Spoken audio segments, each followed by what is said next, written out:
नमस्कार। आज हम भारत की रक्षा तैयारियों से जुड़े एक बहुत ही महत्वपूर्ण प्रोजेक्ट पर बात करेंगे। प्रोजेक्ट कुशा। जी। ये भारत का अपना लंबी दूरी का एयर डिफेंस सिस्टम मतलब हवाई सुरक्षा कवच बनाने का एक बड़ा प्रयास है। हमारे पास कुछ रिसर्च है इस पर और आज हम इसके सबसे अहम पहलुओं को समझने की कोशिश करेंगे।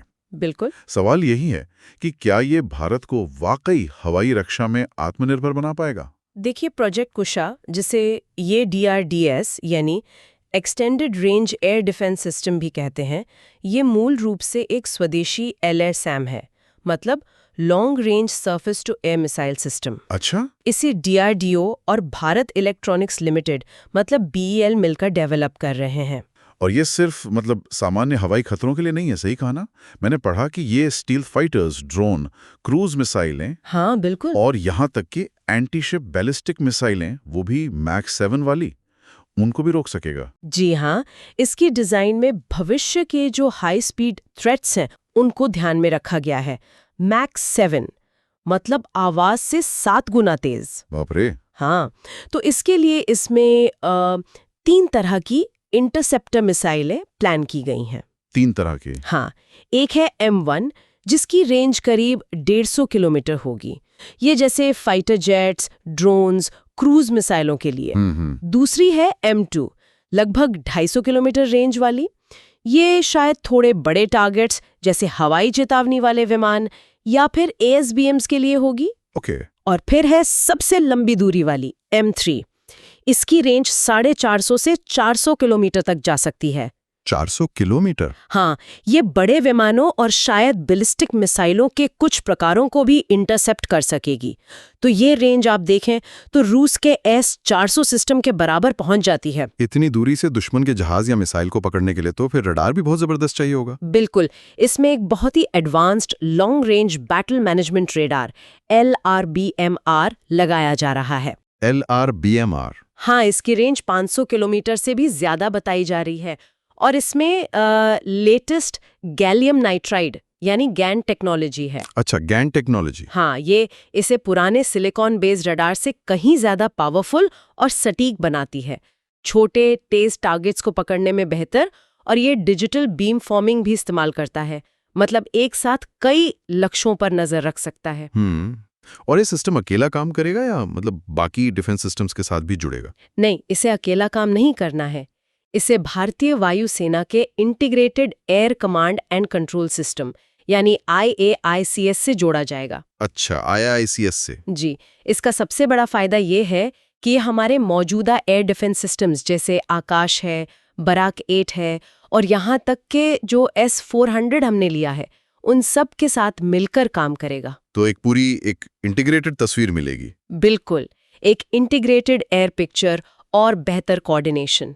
और हाँ, इसमें ड्यूल सीकर टेक्नोलॉजी की भी बात है। ड्यूल सीकर मतलब मिसाइल अपने लक्ष्य को रडार से भी ट्रैक करेगी और इंफ्रारेड यानी गर्मी से भी। इससे दुश्मन के लिए बचना बहुत मुश्किल हो जाता है। शायद AI बेस्ड डिसीजन सपोर्ट भी इसमें होगा। ये तो सुनने में बहुत ही फ्यूचरिस्टिक लग रहा है। अब थोड़ा इसकी रणनीतिक महत्व पर आते हैं। आत्मनिर्भरता की बात बार बार होती है। हाँ, और ये बहुत अहम है। देखिए, अभी हम S-400 जैसे सिस्टम्स के लिए रूस पर निर्भर हैं। प्रोजेक्ट कुशा सफल होता है तो ये निर्भरता कम होगी। और लागत का भी फर्क है। 5 S-400 यूनिट्स हमें पड़ी लगभग $5.25 बिलियन की, जबकि कुशा के 5 स्क्वाड्रन का अनुमानित खर्च 21,700 करोड़ रुपए है। ये तो काफी बड़ा अंतर है। बहुत बड़ा। ये पैसा देश में ही रहेगा, तकनीक विकसित होगी, रोजगार बढ़ेगा, तो ये आत्मनिर्भर भारत का एक ठोस उदाहरण बन सकता है। और सुरक्षा के लिहाज से चीन और पाकिस्तान जैसे पड़ोसियों को देखते हुए देखिए, ऐसी high and long range air defence प्रणाली हमारी रक्षा क्षमताओं को बहुत मजबूती देगी। ये न सिर्फ बचाव करेगी बल्कि एक तरह से डेटरेंस का काम भी करेगी। शक्ति संतुलन बनाए रखने में मदद मिलेगी। और क्या इसकी निर्यात की भी संभावना है? देखिए, क्षमता तो है। अगर ये कामयाब होता है और लागत प्रभावी रहता है तो ये अमेरिकी पैट्रियट सिस्टम का एक विकल्प बन सकता है दूसरे देशों के लिए। लेकिन रक्षा निर्यात थोड़ा जटिल मामला होता है। सही बात है। पर हाँ, घरेलू स्तर पर ये आकाश कम दूरी और बराक 8 मध्यम दूरी के साथ मिलकर एक मल्टी लेयर्ड मतलब कई परतों वाला सुरक्षा कवच पूरा करेगा। S-400 से तुलना की बात करें, रेंज तो आपने बराबर बताई है M3 की। जी, क्या ये ओवरऑल उससे बेहतर हो सकता है? DRDO का दावा तो यही है। उनका कहना है कि ये क्षमता में S-400 से बेहतर होगा और भविष्य में एंटी हाइपरसोनिक अपग्रेड्स के साथ शायद S-500 के लेवल तक भी पहुंच सकता है। S-500? हाँ, लेकिन ये अभी दावे हैं, इन्हें टेस्ट में साबित करना होगा। और हाँ, ये इजराइल के आयरन डोम जैसा नहीं है। आयरन डोम शॉर्ट रेंज रॉकेट के लिए है, कुशा लंबी दूरी के बड़े खतरों के लिए। समझ गया। तो ये सब हकीकत कब बनेगा? मतलब टाइमलाइन क्या है? प्रोजेक्ट को मंजूरी तो मई 2022 में मिल गई थी। तैनाती का लक्ष्य अभी 2028 से 2030 रखा गया है। अच्छा, तो अभी 4-6 साल हैं? हाँ, पहली जो मिसाइल है M1, उसका पहला टेस्ट अगले साल सितंबर 2025 में शेड्यूल है। ठीक है। लेकिन देखिए, चुनौतियां भी कम नहीं है। इतनी सारी एडवांस टेक्नोलॉजी को इंटीग्रेट करना, वो भी कॉम्पैक्ट मिसाइलों में, इतनी रेंज हासिल करना और ये जो टाइमलाइन है उसे मीट करना आसान नहीं होगा। बिल्कुल। स्वदेशी विकास में अक्सर थोड़ी देरी हो जाती है या कुछ तकनीकी दिक्कतें आ जाती हैं। ये सब स्वाभाविक है। तो कुल मिलाकर अगर देखें तो प्रोजेक्ट कुशा भारत के लिए डिफेंस में आत्मनिर्भरता और अपनी सुरक्षा खुद पुख्ता करने की दिशा में एक मील का पत्थर साबित हो सकता है। सही कहा।